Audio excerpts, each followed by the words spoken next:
నువ్వేం చేస్తున్నావు, వాళ్ళు రాలేదు వీళ్ళు రాలేదు, వీళ్ళ కోసం వాళ్ళ కోసం వీళ్ళు నిన్ను మోసం చేశారు, వాళ్ళు నన్ను మోసం చేశారని చెప్పి దేవుడిని విడిచిపెడుతున్నావు అండి. కానీ నీకోసం ప్రాణం పెట్టిన యేసయ్య నిన్ను ఎప్పటికీ మోసం చేయలేదు. నీకోసము భూమి మీద దిగి వచ్చినటువంటి తండ్రి మనల్ని ఎప్పుడు మోసం చేయలేదు, మనకి ఎప్పుడు హాని కలిగించలేదు, మనల్ని ఎప్పుడు నశింపు చేయలేదు. ఆయన మన కోసం ప్రాణాన్ని పెట్టి మరలా తిరిగి లెగిచ్చాడు, కేవలం నీకోసమే. అందరము చాలా వరకు కూడా ప్రతి సంఘంలో, ప్రతి చోట, ప్రతి దగ్గర కూడా జరుగుతున్నది ఏంటంటే, ఈ ఎవరికైతే ప్రాధాన్యత ఇవ్వాలో, దేనికైతే ప్రాధాన్యత ఇవ్వాలో, దేనికైతే ఇంపార్టెన్స్ ఇవ్వాలో దానికి ఇవ్వకుండా మిగిలిన ప్రతి దానికి ప్రాముఖ్యతనివ్వడమే ఇప్పుడు ఫ్యాషన్ అయిపోయింది కదా. అసలైతే మనము దేనికి ప్రాధాన్యతనివ్వాలా? ఆయన మందిరంలోకి వెళ్ళి, ఆయన మందిరంలో మనం ఉన్నామంటే మనము దేనికి ప్రాధాన్యతనివ్వాలి? ఆయన యొక్క వాక్యానికి ఇవ్వాలండి. ఆయన వాక్యానికి మనం ప్రాధాన్యతనివ్వాలి. ఆయన వాక్యంలో దేవుడు మనతో ఏం చెప్తున్నారు, ఏం మాట్లాడబోతున్నారు అని చెప్పి వాక్యానికి మనం ఫస్ట్ ప్రాధాన్యత ఇవ్వాలి. దేవుడు వాక్యం ద్వారా ఏం మాట్లాడుతున్నాడు, వాక్యాన్ని నెరవేర్చడానికి కానీ, వాక్యానుసారంగా నడుచుకోవడానికి కానీ, లేఖనం వచ్చిన వాళ్ళు నన్ను చూస్తున్నారా లేదా, లేదంటే నన్ను చూసి ఒక చిన్న నవ్వు నవ్వారా లేదా అని చెప్పి వారి వైపు మన యొక్క ఇంట్రెస్ట్ పెడతా ఉన్నాం. కానీ ఉండవలసిన దాని వైపు మన యొక్క ఆలోచన అనేది ఉండట్లా. దేని వైపు ఉండాలండి?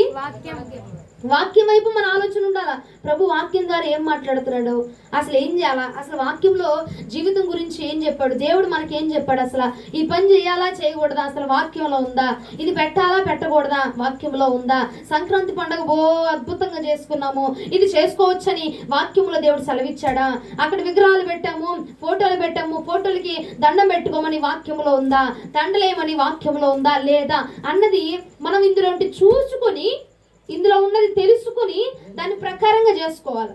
హల్లెలూయా, హల్లెలూయా.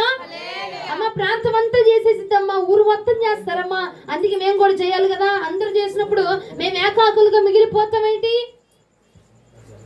అందరూ చేస్తున్నారు, అందరూ పూసుకుంటున్నారు బురద, నేను కూడా పూసుకోవాలా? అందరూ పూసుకుంటున్నప్పుడు నేను పూసుకోపోతే అట్టగా అందరూ నన్ను వింతగా చూస్తారు. అందరు నన్ను ఎలా చూస్తారు?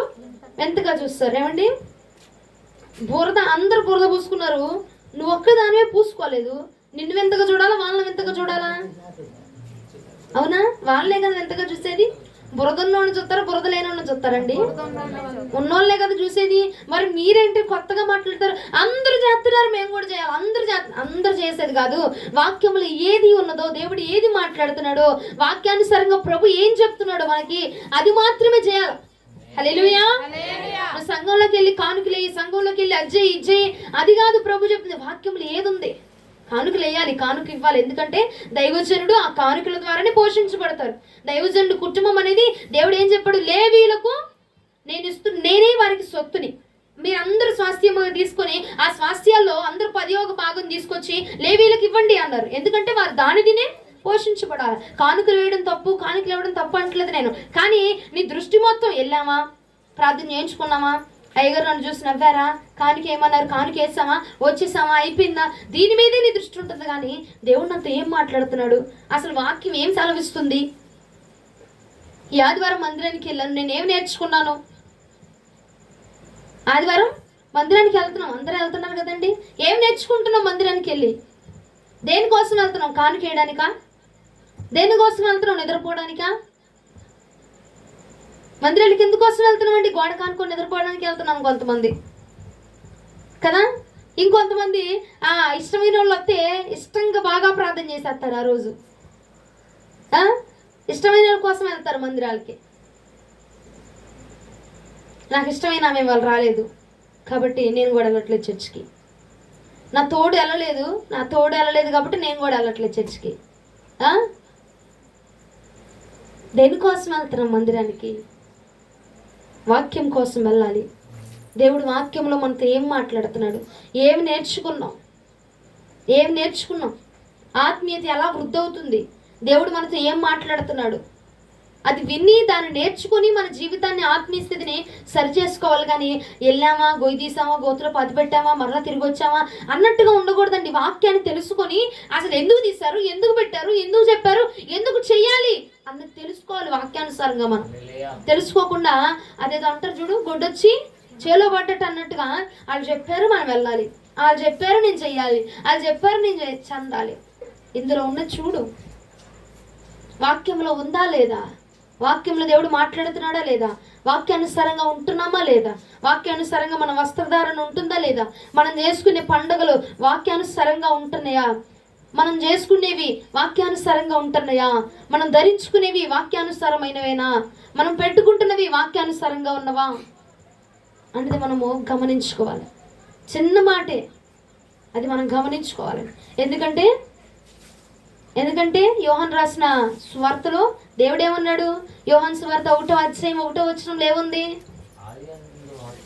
ఆది యందు వాక్యం ఉండెను, వాక్యము దేవుని యొద్ద ఉండెను. ఆది యందు ఏముందంట? ఏముందండి? వాక్యమే. ఆ వాక్యమే దేవుడై ఉన్నాడంట. ఆ వాక్యము దేవుని వద్దనే ఉన్నదట. అవునా? ఆ వాక్యాన్ని శరీరధారిగా ఆయన ధరించుకొని ఆయన మన కోసము, వాక్యమే శరీరధారి మన కోసం దిగొచ్చాడు. దేనికంటే మనం ఏదో చుట్టుపక్కల చూసి మురిసిపోవడానికి, వాడు వేసుకున్నాడు నువ్వు వేసుకోవడానికి, వాడు పట్టుకున్నాడు నువ్వు పట్టుకోవడానికి కాదు. వాక్యము శరీరమును ధరించుకొని భూమి మీదకి ఎందుకు వచ్చిందంటే నీవు వాక్యాన్ని ధరించుకోవాలని చూపించడానికి, వాక్యానుసారంగా మనం అలా బ్రతకాలి అని చెప్పడానికి.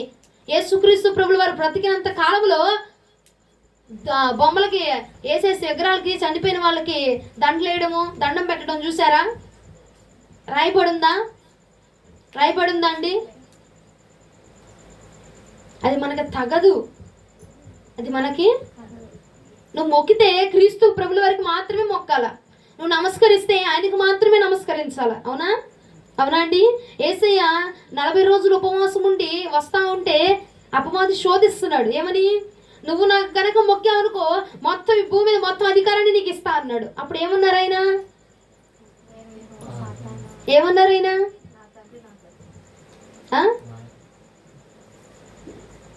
నిద్రపోతున్న వారు వెళ్ళిపోవచ్చు. నా తండ్రి నా యుద్ధను ఉన్నాడా? ఏం చెప్పారండి?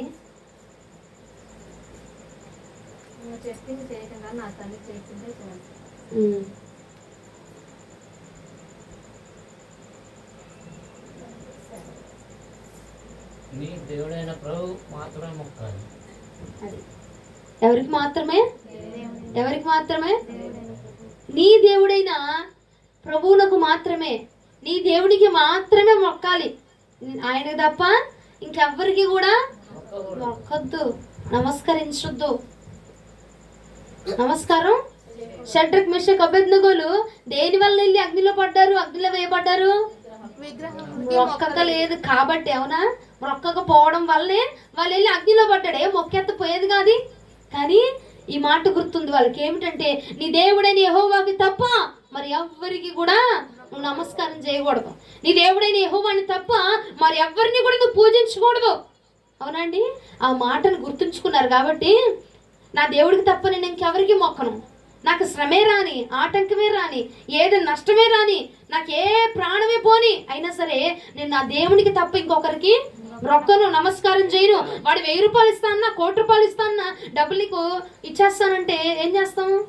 వెళ్ళిపోతామండి. సహజం అది కదా, సహజంగా వెళ్ళిపోతారు. నీకు ఇంత ఇస్తాను కానీ జై కానిచ్చే అంటే అయ్యా దండాలయ్యా నీకు దండమయ్యా, నిజంగా నువ్వు దేవుడివి, నువ్వు నా దేవుడివి, నువ్వు నన్ను కాపాడేసు, ఈ పూటకు నన్ను గట్టెక్కిచ్చేస్తు, నువ్వు నా దేవుడివి అని చెప్పి దండం పెడతా ఉంటాం.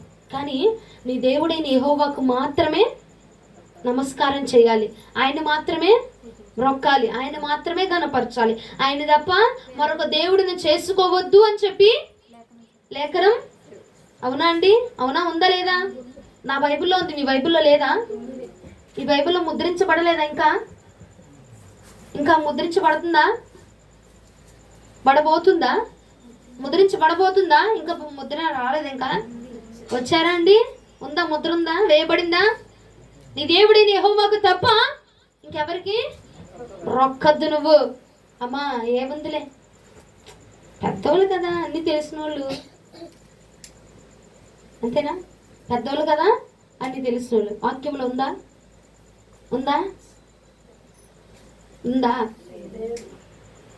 లేదు కదండి. ఉన్నది మాత్రమే చేయుదుముగాక. వాక్యంలో ఉన్నట్టుగా మాత్రమే మనము జరిగించుదుముగాక.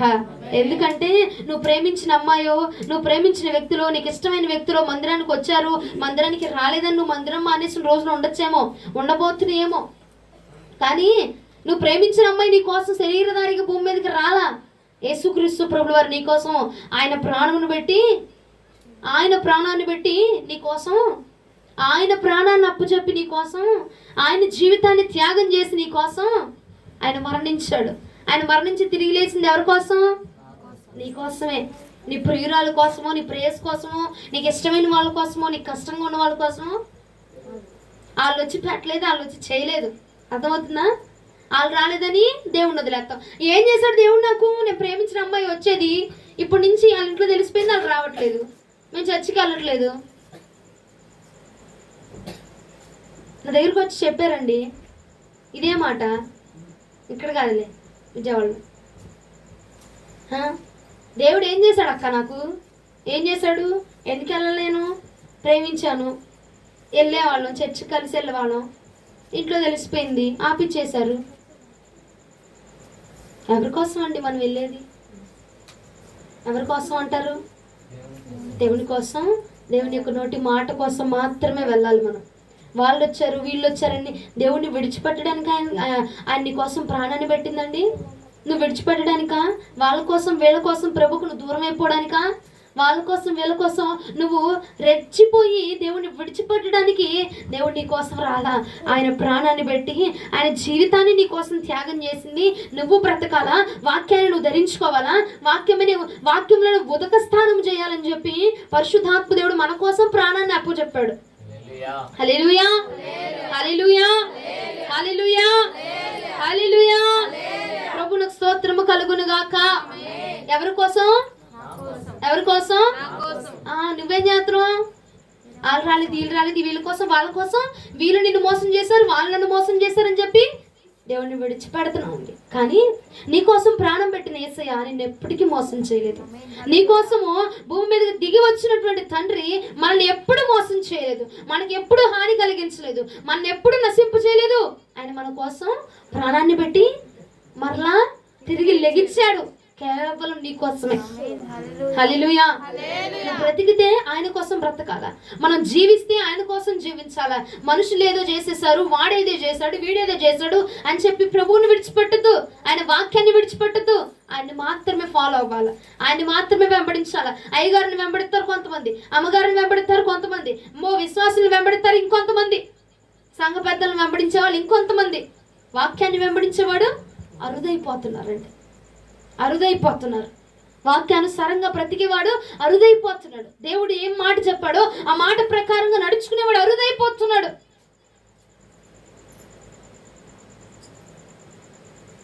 పరిశుద్ధాత్మ దేవుడు నీ నుంచి కోరుకుంటుంది ఏంటంటే ఆయన నిన్ను మోసం చేయలే, ఆయన నిన్ను అంగీకరించాడు. నిజం కదండి, మోసగాళ్ళమైన మనల్ని అంగీకరించిన వాడు ఆయన కదండి. అనీతిమంతులము, నీతి లేదు మన దగ్గర, అపవిత్రులము, పవిత్రత లేదు మన దగ్గర. అలాంటి మన కోసము మనల్ని అంగీకరించి, మనల్ని యాక్సెప్ట్ చేసి, మన పక్షంగా నిలబడి, మన పక్షముగా యుద్ధం చేసి, మన పక్షంగా తన ప్రాణాన్ని పెట్టి మన కొరకు మరలా తిరిగి లేచినటువంటి మహానుభావుడు అండి ఆయన. ఆయన్ని చూడకుండా, ఆయన్ని వెంబడించకుండా, ఆయన నోటి మాటను యాక్సెప్ట్ చేయకుండా, వాడేదో చేశాడు, వీడేదో చేశాడు, అన్నీ రుద్ది రుద్ది రుద్ది నువ్వు మరలా ఎవరి దగ్గర తీసుకొస్తున్నావు? దేవుడి మీదే నింద, దేవుడి మీద నింద. దేవుడు ఏం చేశాడంటే నాకు, ఏం వెలగబెట్టాడు, నాకు ఏం సహాయం చేశాడు, నాకు మనల్ని బ్రతికిస్తున్నాడు, మన కోసం ప్రాణం పెట్టాడు. అది చాలండి. హల్లెలూయా. ఎవరైనా నీ కోసం ప్రాణం పెడతారా? ఎవరైనా నీ కోసం చనిపోతారా? నీ కోసం తిరిగి లెగుస్తారా? పోనీ వస్తారా? కానీ చనిపోయి మరలా నీ కోసం తిరిగి వచ్చిన దేవుడు ఆయన. నీ కోసం ప్రాణం పెట్టి తిరిగి వచ్చిన దేవుడు. ఆయన్ని చూసి ఫాలో అయిపోండి, ఆయన్ని చూసి నడవండి. అంటే మనుషులను చూస్తే మనము ముందుకు కొనసాగలేము, మనుషులను చూస్తే మనము ముందుకు వెళ్ళలేము. మన ఆత్మీయతే కానీ, మన శారీరక పరిస్థితులే కానీ, మన భక్తే కానీ మనుషులను చూసుకుంటూ అయితే ముందుకు సాగలేదు. నేను చెప్పనా, నేను చెప్పనా? ఎవరిని చూసి వెళ్ళాలి? మనము దేవుడిని చూస్తే ముందుకు వెళ్ళాలి, దేవుడిని చూస్తే నడుచుకోవాలి. మనుషుని చూసి ఆగిపోయామనుకో ఇంక అక్కడే ఉండిపోతాం, మన స్థితి ముందుకు రాదు. మనుషుడు నీ కోసం ప్రాణము నిద్రపోతున్నారు. ప్రభువునకు స్తోత్రము కలుగును గాక. దేవుడు మన కోసం ప్రాణం పెట్టారు కదండి. ఆయన కోసమే, ఆయన మాట కోసమే, ఆయన యొక్క సన్నిధి కోసమే మనము ఆలోచన పెట్టుకొని ముందుకు కొనసాగదుము గాక. మనుషులు మన కోసం ఏమీ చేయలేదు, ఏమీ చెయ్యరు, ఏమీ ఇవ్వలేరు కూడా. దేవుడు తప్ప మరి ఎవ్వరు కూడా మనల్ని నడిపించలేరు. మనుషుల గురించి మనం మైండ్ లో పెట్టుకున్నామంటే నేను ఆగిపోయినట్టుగా మీరు కూడా ఆగిపోవాల్సి వచ్చింది. కాబట్టి దేవుడి మాటలు ముందు పెట్టుకోండి, వాక్యాన్ని గమనించుకోండి. మనుషులు వద్దు, మనుషుల మాటలు అక్కర్లేదు, వాక్యానుసారంగా దేవుడిని ముందు పెట్టుకొని వెళ్దాము. వాడు మోసం చేశాడు కాబట్టి చర్చికి ఆగిపోవాలి, వీళ్ళు నన్ను గాయపరిచారు కాబట్టి మందిరానికి ఆగిపోవాలి, వీరు నన్ను దూషించారు కాబట్టి దేవుడికి నేను దూరం అయిపోవాలి.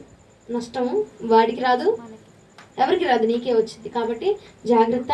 ఈ మాట దేవుడు ఎందుకో నాకు తెలియదు మాట్లాడమన్నారు, మాట్లాడాను. దేవుడు నాకు అందించింది, నేను మీకు చెప్పాను. చాలా జాగ్రత్త అండి. మనుషుల్ని చూడొద్దు. మనుషులు ఎవ్వడు నీ కోసం ప్రాణం పెట్టరు కూడా. ఆయన్నే చూసి ముందుకు కొనసాగండి, ఆయన్నే పట్టుకోండి, ఆయన్ని మాత్రమే పట్టుకోండి. ప్రభువునకు స్తోత్రము కలుగును గాక. చూడు లూకా సువార్త 11వ అధ్యాయం 21వ వచనం. లూకా సువార్త 11వ అధ్యాయము 21వ వచనము. బలవంతుడు ఆయుధములను ధరించుకొని తన ఆవరణమును కాచుకొనినప్పుడు అతని సొత్తు భద్రముగా ఉంచబడుతుందట. ప్రభువునకు స్తోత్రము కలుగును గాక. బలవంతుడు ఎప్పుడైతే ఆయుధాన్ని ధరించుకుంటాడో, ఏమండి బలవంతుడు ఏం ధరించుకోవాలంట? ఆయుధాన్ని ఎప్పుడైతే బలవంతుడు పట్టుకుంటాడో అప్పుడు ఏం జరిగిద్దంట? తన సొత్తంతా భద్రంగా కాపాడబడిద్దంట. బలవంతుని యొక్క ఆవరణం అంతా కూడా ఎలా ఉండిద్దంట? సురక్షితముగా ఉండిద్దంట, భద్రముగా కాపాడబడిద్దంట. ప్రభువునకు స్తోత్రము కలుగునుగాక. హల్లెలూయా. నిద్ర వస్తున్న వారు ఒకసారి నిలబడి వాక్యం వింటారా? వినగలుగుతారా? అప్పుడు నిద్రపోయిద్ది. నిలబడ్డాను, గోడకు అనుకోవద్దన్న, అందుకే గోడకు అనుకుంటే చక్కగా నిద్ర వచ్చేస్తుంది. ముందు జరిగితే ప్రభును నిన్ను దీవించుగాక. బలవంతుని యొక్క ఆవరణము ఏమవుతుందట? కాపాడబడుతుందని చెప్పండి. కాపాడబడుతుంది. ఇంకొంచెం గట్టిగా చెప్తావా? నీ ఆవరణము కాపాడబడాలంటే మనం ఏం చేయాలంటే ఆయుధములను ధరించుకోవాలి. ఏం చేయాలండి? ఆయుధం మన దగ్గర ఉందనుకో మన యొక్క ఆవరణము, మన జీవితము, మన ప్రాణము, మన దేహం అంతా కాపాడబడిద్దంట. హల్లెలూయా.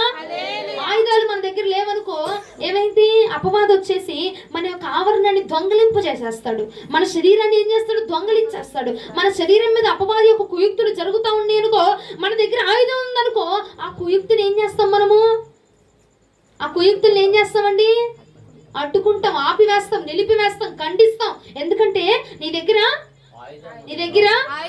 ఏముందండి? ఇంకొంచెం గట్టి చెప్తావా? ఏముంది? ఆయుధం కాదు, ఆయుధం. ఏంటిది? ఆయుధం ఉంటేనే బలవంతుని యొక్క ఆవరణము ఏమైందంట? సురక్షితముగా ఉంటది, కాపాడబడింది. అందరికి అర్థమయ్యే మాట చెప్పండి. కాపాడబడిద్దని. ఏమైందండి?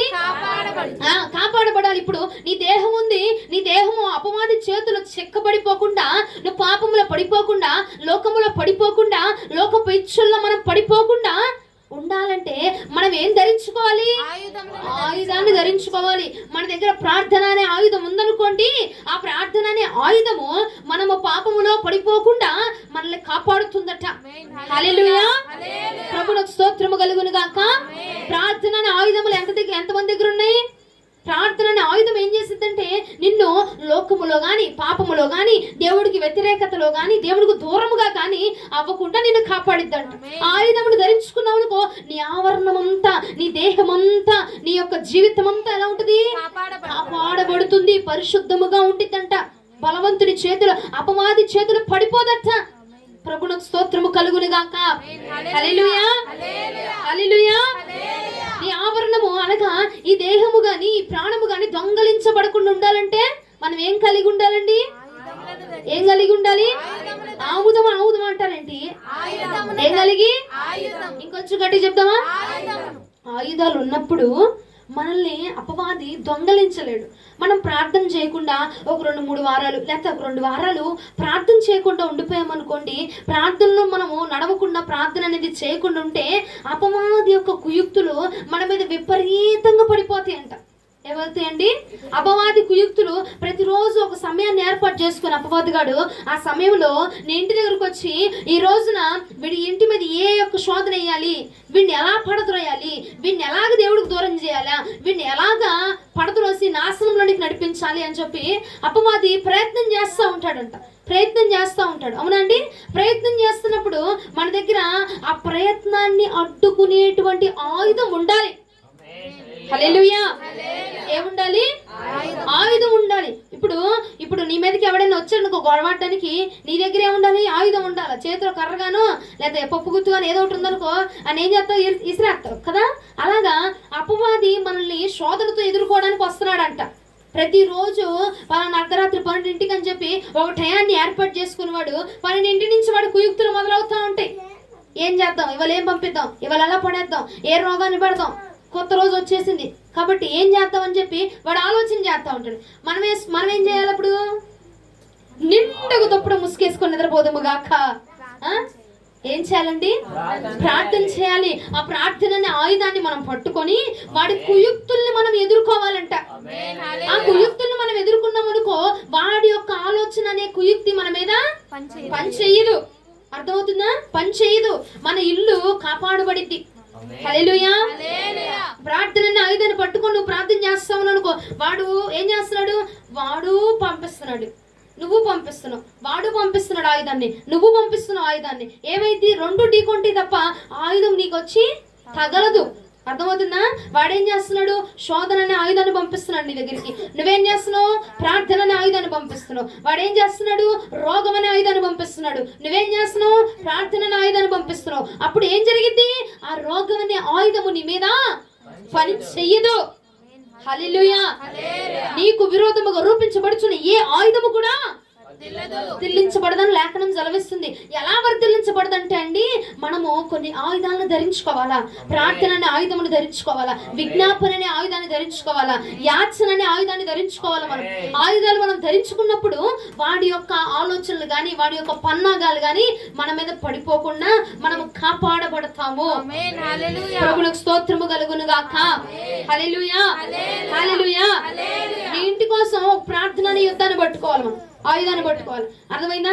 నీ శరీరాన్ని కాపాడుకోవడానికి ప్రార్థన అనే యుద్ధాన్ని పట్టుకోవాలి, ఆయుధాన్ని పట్టుకోవాలి. అర్థమైందండి?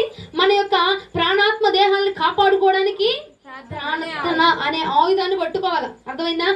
నేను ప్రార్థన పరుణ్ణి, నా ఊరికి నేను ప్రార్థన చేసుకుంటున్నాను, నన్ను దీవించు, నా మొత్తాన్ని కాపాడయ్యా, నేను పడిపోకుండా కాపాడయ్యా అని నీ ఒక్కడి గురించి ప్రార్థన చేసుకున్న వరకు కుటుంబంలో శోధన రేపేస్తాడు వాడు. అర్థమైందా? ఎటువైపు మార్గం ఉందా, ఎటు నుంచి పడేద్దామా అని చూస్తాడు. కాబట్టి వాడికి ఎటు నుంచి మనం అవకాశం ఇవ్వకూడదు.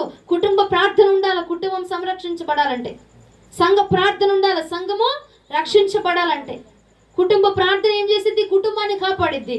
నీ యొక్క సొంత ప్రార్థన ఏం చేసిద్ది? నీ యొక్క భక్తి జీవితాన్ని కాపాడేసిద్ది. అర్థమవుతుందండి? ఆయుధాన్ని మనం పట్టుకున్నప్పుడే అపవాది బలవంతుని యొక్క చేతుల నుంచి మనం విడిపించబడతాం. బలవంతుని యొక్క చేతుల నుంచి ఏమవుతాం? మనము ఏమవుతామండి? ఏమవుతాము? నిద్రపోతున్న వారు వెళ్ళి పడుకోవచ్చండి అక్కడ. హల్లెలూయా. హల్లెలూయా. హల్లెలూయా. నీ ఆవరణము శత్రువు చేతికి చిక్కకుండా ఉండాలంటే మనం ఏం చేయాలి? ఏం ఆయుధం ధరించుకుంటారు? ఏం ఆయుధము? నువ్వు ప్రార్థన చేస్తా ఉంటావు. ఇంకా అప్పుడు ప్రార్థనలోకి వచ్చినప్పుడు కూడా కొన్ని ఆలోచనలు వస్తాయి. ఎలాంటి ఆలోచనలు? ప్రార్థన చేస్తూనే ఉంటావు మధ్యలో పొయ్యి మీద పప్పు పెట్టాను, ఉడికిందా లేదంటావా? వస్తనియా లేదా? మా ఆయన వెళ్ళాడు, అక్కడ దాకా వెళ్ళాడు, అయ్యో పెరుగుపెట్టి చెప్పడం మర్చిపోయాను, కొట్టి దాకా వెళ్ళాడు. వస్తనియా లేదండి? అతను ఏం చేస్తున్నాడు? ఆ ప్రార్థన ఆయుధాన్ని కూడా వాడు విరిచేస్తున్నాడు. నీ ఆయుధము గట్టిగా లేదు, పొదురు పెట్టాలి ఆయుధానికి. హల్లెలూయా. ప్రభువుకు స్తోత్రము కలుగును గాక. హల్లెలూయా. హల్లెలూయా. హల్లెలూయా.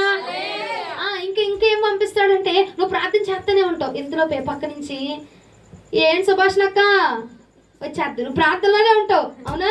పక్క నుంచి ఎవరొస్తారు? ఏంటి సుభాష్ అక్క, ఏం కూర వండావు? వస్తారా రారా? ఏంటది? సాతానుగాడు వేసే పన్నాగం నీ ప్రార్థన ఆపేయడానికి.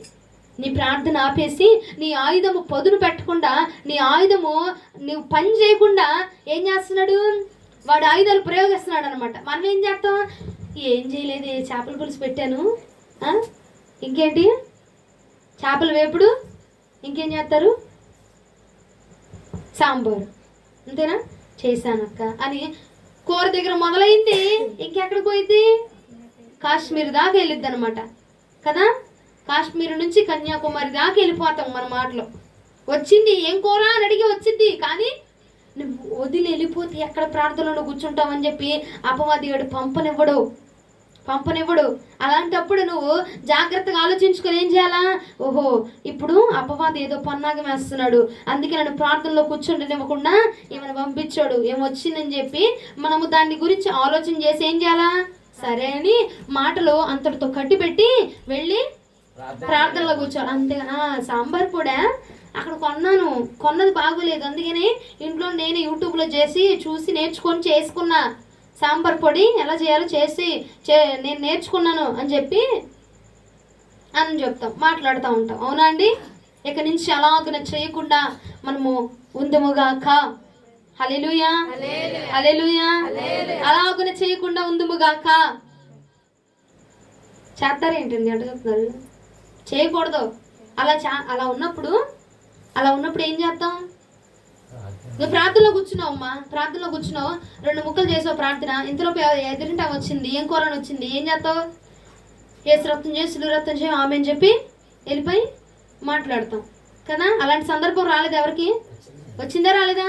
సరే, ఇది కూడా రాలేదు. ఇంకోటి, నువ్వు ప్రార్థన చేస్తా ఉంటావు, మధ్యలో శనగపప్పులో తీసుకున్నాను 100 రూపాయలు ఇచ్చానంటావా? తిరిగి చిల్లర ఇచ్చిందా లేదా అన్న ఆలోచనలు వస్తున్నాయా రావట్లేదండి? మధ్యలో వేరే ఒక ఆలోచనలు పనిచేస్తున్నాయా? అలాంటి ఆయుధాలు పనిచేసినప్పుడు నువ్వేం చేయాలంటే నీ ఆయుధాన్ని ఉపయోగించాలి. నీ ఆయుధాన్ని ఉపయోగించావనుకో శత్రువు పన్నాగాలు నీ మీద పడవు, నీ ఆవరణము దొంగలించబడదు, నీ జీవితము దొంగలించబడదు, నీ దేహము దొంగలించబడకుండా ఉంచబడుతుందట. హల్లెలూయా. ఎఫెసీయులకు రాసిన పత్రిక 6వ అధ్యాయం 12వ వచనం నుండి ఒకసారి చదువుదాం. ఎఫెసీయులకు రాసిన పత్రిక 6వ అధ్యాయం 12వ వచనం నుండి. మీరు అపవాతంత్రములను ఎదిరించుటకు శక్తిమంతులగునట్లు దేవుని సొరంగ కవచమును ధరించుకొనుడి. సర్వాంగ కవచమును, సొరంగం కాదు, సర్వాంగ కవచమును ధరించుకొనుడి.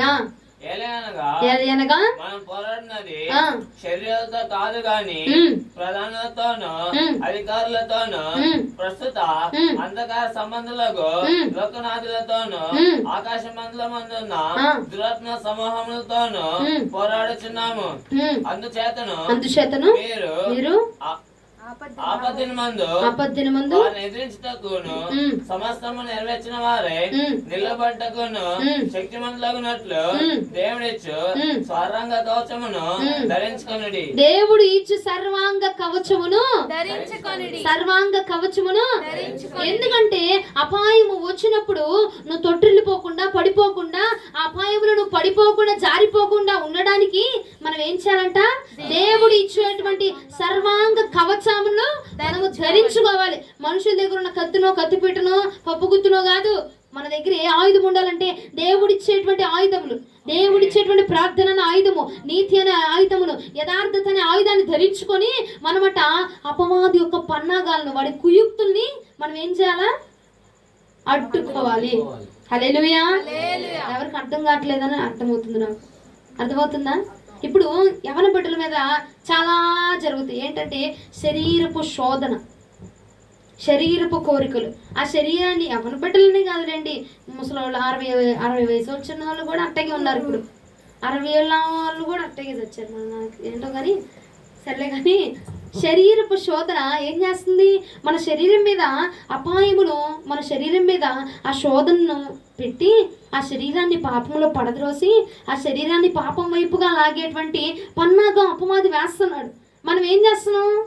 లోబడిపోతున్నాం. మనం ఏం చేస్తున్నాం? దాన్ని అంగీకరిస్తున్నాం. మన మనస్సు మీద కానీ, దేహం మీద కానీ, ఈ శరీరం మీద కానీ అపవాది వేసేటువంటి ఆ గాయాల్ని, ఆ మచ్చల్ని, ఆ గుర్తుల్ని ఏం చేస్తున్నాం? అంగీకరిస్తున్నాం. ఎందుకు అంగీకరిస్తున్నాం అంటే నీ దగ్గర అడ్డుకునే ఆయుధం లేదు. నీ మనసులో ఏదో బాధ పెట్టేసి, ఇదిగో ఈ గాయానికి మందు లేదా? అండి? ఎన్ని సంవత్సరాలు నీ గాయం? ఎంతవరకు నీ గాయం? గమనించాలి, అది అపవాది పెట్టిన గాయం అని గమనించు. నీ శరీరం మీద కానీ, నిన్ను కానీ వాడుకుంటుంది ఏంటిది? అపవాది పెట్టుచున్నటువంటి పన్నాగానికి. మన దగ్గర ఆయుధము లేక, ప్రార్థన అనే ఆయుధం పనిచేయక, అభిషేకం అనే ఆయుధములు పనిచేయక, దేవుడిచ్చేటువంటి ప్రేమ అనే ఆయుధములు మన దగ్గర పనిచేయక ఏమైపోతుంది? మన దేహం అపవాది చేతిలో చిక్కబడిపోతుంది. బలవంతుడి యొక్క చేతిలో మనం చిక్కబడిపోతున్నాం. ప్రభువుకు స్తోత్రము కలుగును గాక. వాటి యొక్క అపవాది యొక్క శోధన మనం ఎదుర్కోవాలంటే మన దగ్గర ఏముండాలి? నోరు కొంచెం తెరవండి. ఏముండాలి? ప్రార్థన ఆయుధం అని చెప్పండి చాలు. ఎంతమంది దగ్గర ఆయుధాలు పట్టుకునే ఉన్నారు ఇప్పుడు దాకా? మధ్యలో వదిలేసిన వాళ్ళు, మధ్యలో విడిచిపెట్టిన వాళ్ళు, కొంచెం చేయి జారిన వాళ్ళు. ఆయుధం ఉందమ్మా, ప్రార్థన ఆయుధం ఉంది కాబట్టి చేయి జారిపోయింది అంతే. మళ్ళీ పట్టుకున్నా. ఉందా అండి? కొన్ని రోజులు విడిచిపెట్టి, కొన్ని రోజులు వదిలేసి, కొన్ని గంటలు వదిలిపెట్టేసి ప్రార్థన ఆయుధాన్ని మరలా పట్టుకున్నవారు లేరా? ఉన్నారా అండి? ఆయుధాన్ని గట్టిగా పట్టుకో. ఎందుకంటే అపవాది కుయుక్తులు నీ శరీరం మీద, నీ దేహం మీద, నీ ఆవరణం మీద పనిచేయబోతున్నాయి. బలవంతుని యొక్క ఆవరణం కాపాడబడాలంటే వాడి చేతులు ఆయుధం ఉండాలా. ఆయుధం లేకుండా నాకు తెలుసు, నేను వెళ్తాను, నేను చేయగలను, వాడు ఎంతండి? వాడు ఎంత నా ముందు? చీకటి శక్తులు ఎంత నా ముందు? చీకటి శక్తులు నా ముందు ఎంత అని చెప్పి వెళ్ళిపోయామనుకోండి. నేనేమంటలేదు కానీ ఒక వాక్యాన్ని చూపిస్తా చూడండి. మార్కు సువార్త 3:27. మార్కు సువార్త 3:27 ఒకసారి ధ్యానం చేద్దాం. ఒకడు బలవంతుడైన వాడిని మొదట బంధించితేనే తప్ప ఆ బలవంతుని ఇంట్లో చచ్చి వాని సామ్రాజ్ఞి దోచుకుని నేరాడు. ముందుగా మనం ఏం చేయాలి? అపవాదిని, బలవంతుడిని ఏం చేయాలంట? బంధించాలని చెప్పండి. ఏం చేయాలి? బంధించితేనే తప్ప, లేదంటే లోపలికి వెళ్ళి వాడి దగ్గర ఉన్న సామాగ్రిని మనము దోచుకోలేం. నువ్వు బంధించాలంటే నీ దగ్గర ఏముండాలి? ఆయుధం ఉండాలి. ఆయుధం ఉన్నప్పుడే వాడిని మనం బంధించగలం. వాడి కుయుక్తుని మనం బంధించగలం. వాడు మన మీద ప్లాన్ వేస్తున్నాడు చూసావా? ఏ ప్లాన్ వేసి ఇప్పుడు వీడిని ఏదో ఒకటి వీడికి అప్పచెప్పి పడేద్దాం, ఏదో ఒక అమ్మాయిని తీసుకొచ్చి పడేద్దాం, ఏదో ఒక స్త్రీ వ్యామోహంలో పెట్టి పడేద్దాం, ఏదో ఒక ఆదరణలో పెట్టి పడేద్దాము, ఏదో ఎవరినో ఒకరు కనెక్ట్ చేసి పడేద్దాం అని చెప్పి కొన్ని పన్నాగాలు వేస్తున్నాడు నీ మీద. ఆ పన్నాగాలు నువ్వు అందులో పడిపోకుండా ఉండాలంటే ఏం చేయాలా? ఆయుధం పట్టుకోవాలి. ప్రార్థనను ఆయుధం పట్టుకోవాలి. పట్టుకున్నానండి బాగుందంటే సరిగా పట్టుకోవాలి. ఆయుధాన్ని పట్టుకుంటా, చేతిలో ఆయుధం ఉంది, దానికి పదునుందా? పొడిస్తే చచ్చిపోవాలి, మళ్ళీ లెగడానికి వీళ్ళే. పదును ఉంటేనే చస్తాడు. అవునా అండి? పదును లేకపోతే కూరగాయలు కోసే కత్తి కూడా పదునుంటేనే పని చేస్తుంది. అవునా? పదును లేకపోతే పని చేయదు కదా. నీ ప్రార్థనకి ఆయుధానికి కూడా పదును లేదు అక్కడ, అందుకే పని చేస్తుంది నీ మీద. బలవంతుని యొక్క ఆవరణము కాపాడబడాలంటే మన దగ్గర ఆయుధములు సంపాదించుకోవాలా. ప్రార్థన ఆయుధము కరువైపోయింది ఇక్కడ. అభిషేకం అనే ఆయుధము కరువైపోయింది ఇక్కడ. ఉన్నది ఆయుధం ఉంది, కానీ దానికి పదును లేదు. నీ ప్రార్థనకు పదును లేదు. ఏదో చేసామంటే చేసాము, ఉన్నామంటే ఉన్నాము, వెళ్తున్నాను ప్రభా కాచి కాపాడండి, నీ కృపలో దాచిపెట్టండి అని అన్న 2 మాటలు ప్రార్థన చేస్తున్నావు, కానీ బలవంతుని బంధించేటువంటి ప్రార్థన ఆయుధం నీ దగ్గర లేదు. ఆ బలవంతుడు బంధించబడకుండా వాడు ఏం చేస్తున్నాడంటే నీ మీదే పెట్టరేగిపోతున్నాడు, నీ మీద చలాయించబడిపోతున్నాడు, నిన్ను పాడు చేస్తున్నాడు. నీ దేహాన్ని, నీ శరీరాన్ని, నీ ప్రాణాత్మని, దేహాన్ని దేవుడికి దూరం చేసేసి, నీ భక్తిని దూరం చేసేసి నిన్నేం చేస్తున్నాడు?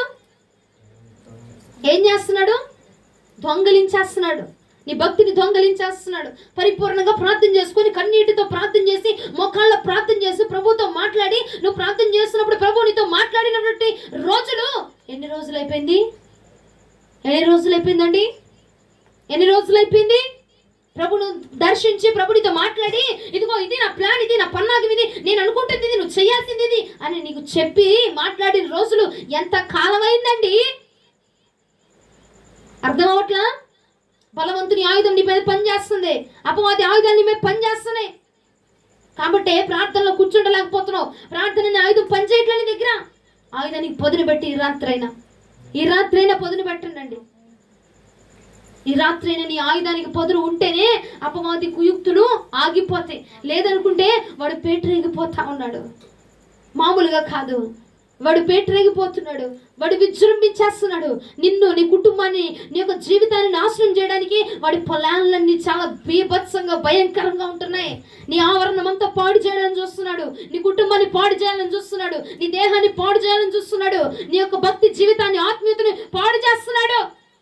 వాక్యములో ఎదగనివ్వకుండా, వాక్యములో ఫలించబడకుండా, వాక్యం వైపుగా నీవు మళ్ళించబడకుండా నీ దృష్టిని మళ్ళిచ్చేసి, లోకం వైపుగా మళ్ళిచ్చేసి, మనుషుల వైపుగా మళ్ళిచ్చేసి, వారి వైపుగా, వీరి వైపుగా, వాళ్ళు వీళ్ళని చూపించి నిన్ను ఏం చేస్తున్నాడు? దొంగలించేస్తున్నాడు అండి. నీ భక్తి జీవితాన్ని, నీ దేహాన్ని, నీ ప్రాణాత్మ శరీరములను దొంగలించేస్తున్నాడు. ప్రభు దగ్గరికి వెళ్ళనివ్వకుండా. ఆయుధం ఉంది నీ దగ్గర, కానీ దానికి పదును లేదు. ఈ రాత్రైనా పదును పెట్టు. అపవాది ఆపద్దినమందు నువ్వు రక్షించబడాలంటే దేవుడిచ్చేటువంటి సర్వాంగ కవచములు ధరించుకోవాలా. సర్వాంగ కవచం ఉంటేనే, సర్వాంగ కవచములు ఉంటేనే, ఆయుధము నీ దగ్గర ఉంటేనే మనం రక్షణ పొందగలుగుతాం. లేకుండా నేను వెళ్ళగలను, నా దగ్గర ఇది ఉంది, నా దగ్గర అది ఉంది అని చెప్పి నువ్వు పేటరేగిపోతే గనక పనిచేయదు. అక్కడ ముందు వాడిని బంధించాలా. ముందు వాడిని బంధిస్తేనే నీకు విడుదల వచ్చింది. ముందు వాడిని బంధిస్తేనే నువ్వు విజయమును పొందుతావు. ముందు వాడిని బంధిస్తేనే నువ్వు గెలుస్తావు. అక్కడ వాడిని బంధించకుండా నేను వెళ్ళిపోతాను, వాడు నా సామాగ్రి, నా ప్రార్థన, నా భక్తి, నా ఆత్మీయతని అంత దొంగలించేసి వాడి దగ్గర పెట్టుకున్నాడు, నేను తెచ్చేసుకుంటానంటే కుదరదు. అక్కడ ముందు వాడిని బంధించాలా. నీ మీద ప్రయత్నం చేస్తున్న వాడిని బంధించాలా. నీ మీద ఆ పనులు సాగిస్తున్నాడు చూసావా, నిన్ను వాడుకుంటున్నాడు చూసావా, వాడిని మనం బంధిస్తేనే మరలా తిరిగి మన సామాగ్రిని మనం తెచ్చుకోగలం. మరలా తిరిగి మన భక్తిని మనం తెచ్చుకోగలమండి. హల్లెలూయా, హల్లెలూయా. ఫస్ట్ ఏం చేయాలి? మనం ఏం చేయాలండి? ప్రార్థన అనే ఆయుధాన్ని పట్టుకొని వాడిని బంధించాలని చెప్పండి. ప్రార్థన అనే ఆయుధాన్ని పట్టుకొని వాడిని బంధించాలి. ఏం చేయాలి? ప్రార్థన అనే ఆయుధాన్ని పట్టుకొని వాడిని బంధించాలి. బంధిస్తేనే గాని, లేదంటే ముందుకు మనము కొనసాగించబడలేము. నీ ఆవరణము, నీ జీవితము, నీ ప్రాణము, నీ దేహాన్ని వాడుకుంటున్నాడు. మీకు తెలియకుండానే నీ కుటుంబాన్ని వాడుకుంటున్నాడు, నీ బిడ్డల్ని వాడుకుంటున్నాడు, నీ భర్తను వాడుకుంటున్నాడు, నిన్ను వాడుకుంటున్నాడు, నీ దేహాన్ని కూడా వాడుకుంటున్నాడు. నిజమండి, నీ దేహాన్ని కూడా వాడుకుంటున్నాడు వాడు. అది మనకి అర్థం కావట్లా, తెలుసుకోలేకపోతున్నాం. సంసోను గ్రహించలేకపోయాడంటే ప్రభు విడిచిపెట్టింది కూడా. అలాగనే మన దగ్గర ఏం జరుగుతున్నాయి అన్నది మనం తెలుసుకోలేకపోతున్నాం, గ్రహించుకోలేకపోతున్నాం. ఈ రాత్రైనా విను, నీ ఆయుధానికి పదును పెట్టు. వెళ్ళు, చేసుకో, తిను, రా, నీతో నాకు ప్రాబ్లం ఏం లేదు, కానీ నీ ఆయుధానికి పదును పెట్టు. లేదంటే నీ కుటుంబం, నీ ఆవరణమును పాడు చేయడానికి, దొంగిలించడానికి ఆపద్దినములు దగ్గర పడిపోయినాయి. శోధన దినములు దగ్గర పడిపోయినాయి. అపవాది కుయుక్తులు బాగా దగ్గరగా ఉన్నాయి. కాబట్టి జాగ్రత్త. ప్రార్థన అనే ఆయుధానికి ఏం చేద్దాము? ఏం చేద్దాం? పొదులే. ఏం పెడతావు? ఏం పెడతావు? పదును పెట్టాలి. ఎట్టాగా? 2 నిమిషాలు ప్రార్థన కాదు, ప్రార్థన పెంచు. అయ్యా, నా మీద, నా ఇంటి మీద, నా భర్త మీద, నా కుటుంబం మీద, నా బిడ్డల మీద అపవాది పన్నాగాలు వస్తున్నాయి, కాబట్టి మేమందరం ప్రార్థనలో తగ్గిపోతున్నాం. అయ్యా, నా కుటుంబాన్ని కాపాడు, నా కుటుంబం చుట్టూ నీ సంరక్షణ ఉంచండి అని కూర్చొని ప్రార్థన చేయి. అంట్లు నవ్వుతూ ప్రార్థన చేయి, నడుచుకుంటా ప్రార్థన చేయి. తప్పేముంది? మోకాళ్ళు వేసే ప్రార్థన చేయాలి, కళ్ళు మూసే ప్రార్థన చేయాలి, గోడ తట్టు తిరిగే ప్రార్థన చేయాలి, రహస్యంగా ఉండే ప్రార్థన చేయాలి. చెయ్యి, తప్పేముందండి? నీ వీరుని బట్టి, నీ అనుకూలతను బట్టి మంచం మీద కూర్చున్నావు, ఓపిక లేదా కూర్చున్నావు, కూర్చుని అక్కడే కూర్చొని చెయ్యి. తప్పేముందండి? ఎక్కడ చేసినా, ఎక్కడి నుండి నువ్వు ప్రార్థన చేస్తున్నా దేవుడు ఆలకిస్తాడు. నువ్వు వంట చేసుకుంటున్నావా? చెయ్యి, వంట చేసుకుంటే చెయ్యి. ఏ స్థలంలో ఉన్నా ఆ స్థలంలో కూర్చొని ప్రార్థన చేసి ప్రభువుని అడిగితే మన యొక్క ప్రార్థన అనే ఆయుధములకు పదునుబడి ఏవైతే వాడు బంధించబడతాడు. హల్లెలూయా. వాడు బంధించబడితే మన కుటుంబం విడిపించబడితే, వాడు బంధించబడితే మనం విడుదల పొందుకుంటాం. హల్లెలూయా, హల్లెలూయా. కాబట్టి మనం ఏం చేయాలి రాత్రి? ప్రార్థన అనే ఆయుధానికి ఆయుధాలను పట్టుకోవాలని చెప్పండి. ఆయుధాన్ని పట్టుకోవాలి. ఏ ఆయుధాన్ని పట్టుకుంటావు? ప్రార్థన అనే ఆయుధం. ఏ ఆయుధం? ప్రార్థన అనే ఆయుధం. ఉంది, నీ దగ్గర ఆయుధం ఉంది ఆల్రెడీ. ఇప్పుడు నువ్వేం చేయాలి? ఆయుధానికి ఏం చేయాలి అంటే ఆయుధానికి పదునులు లేదు లేదు కాబట్టి ఇప్పుడు ఏం చేయాలా? ఆయుధానికి ఏం చేయాలండి? నిద్రపోవాలా? పదును పెట్టాలి. ఆయుధానికి పదును పెట్టాలి. పదును పెట్టాలి. ఎట్ట పెడతావు? ప్రార్థన చేసి అడిగి, దేవుణ్ణి అడిగి, నా బిడ్డలను కాపాడు, నా భర్తను కాపాడు. తల్లిదండ్రులు ఏమండి ఏదో పిల్లల్ని పెంచేస్తున్నాం, పోషించేస్తున్నాం, అవి పెడుతున్నాం, ఇవి పెడుతున్నాం, అంత సంరక్షించి బాగా అన్నం పెడుతున్నాం, బాగా పుష్టికరమైన ఆహారం పెడుతున్నాం కాదు, వారి ఆత్మకి ఏం పెడుతున్నావు అది చూసుకోవాలి మనం. ఎందుకంటే నువ్వు ఎంత ఆహారం పెట్టినా చనిపోయిన తర్వాత నరకము పరలోకం ఉంది. వారిని ఎక్కడికి తీసుకెళ్తున్నావు? మనం పెట్టే ఆహారం ఒకటే వాళ్ళ పరలోక రాజ్యానికి చేర్చదు. నువ్వు చేసే ప్రార్థన వారిని ప్రభు వద్దకు నడిపించింది. హల్లెలూయా, హల్లెలూయా. నా బిడ్డ పడిపోతున్నారు, నా కుటుంబం పడిపోతుంది, నా భర్త పడిపోతున్నాడు, అయ్యా మేము ప్రార్థనలో ఎదగలేకపోతున్నాం అని చెప్పి మొర్ర పెట్టేటువంటి తల్లులు లెగుచుదురుగాక. హల్లెలూయా, హల్లెలూయా, హల్లెలూయా. తల్లి ప్రార్థన బిడ్డలకు ఎంతో క్షేమం అంట. అమ్మ నువ్వు ప్రార్థన చేయి, అమ్మ నువ్వు ప్రార్థన చేయని వాళ్ళకి వీళ్ళకి చెప్పే బదులు మనమే మన బిడ్డల కోసం ప్రార్థన చేస్తే దేవుడు వాళ్ళని మరలా తిరిగి లేవనెత్తుతాడు. ప్రభునికి స్తోత్రము కలుగును గాక. ఆయుధములు ధరించుకొందుము గాక, పదును పెట్టుదుము గాక. అర్థమైందా? చేస్తారా? ప్రార్థన చేస్తారా? ఎన్ని పనులున్నా చేయి, పని చేసుకుంటేనే చేయి, తప్పేం లేదు. పని చేసుకుంటూ వాళ్ళ గురించి వీళ్ళ గురించి ఆలోచించే బదులు, పనిలో ఉండి వాళ్ళ మాటలు వీళ్ళ మాటలు వినే బదులు, పని చేసుకుంటూ ఆ సినిమా పాటలు ఈ సినిమా పాటలు వినే బదులు ఏమండి పని చేసుకుంటున్న చోటే ప్రార్థన చేయి, ఉన్న స్థలం అందే ప్రార్థన చేయి, వెళ్ళిన స్థలం అందే ప్రార్థన చేయి. నడుచుకుంటూ వెళ్తున్నావు రోడ్డు మీద, నడుచుకుంటూ వెళ్తానో ప్రార్థన చేయి. వాళ్ళతో వెళ్తూ దారం పడిపోయి వాళ్ళతో వెళ్తూ మాట్లాడే బదులు దారిలో ప్రార్థన చేసుకుంటా వెళ్తే ఆ ప్రార్థన నీకు నీ కుటుంబానికి క్షేమాన్ని ఇచ్చిద్ది, అపవాది కుయుక్తుల నుంచి తప్పించిద్ది. హల్లెలూయా. ఈ వాక్యం ప్రభు మన వెనుకల్లో దీవించును గాక. ఆమేన్. మోకరించి ప్రార్థన చేసుకుందాం.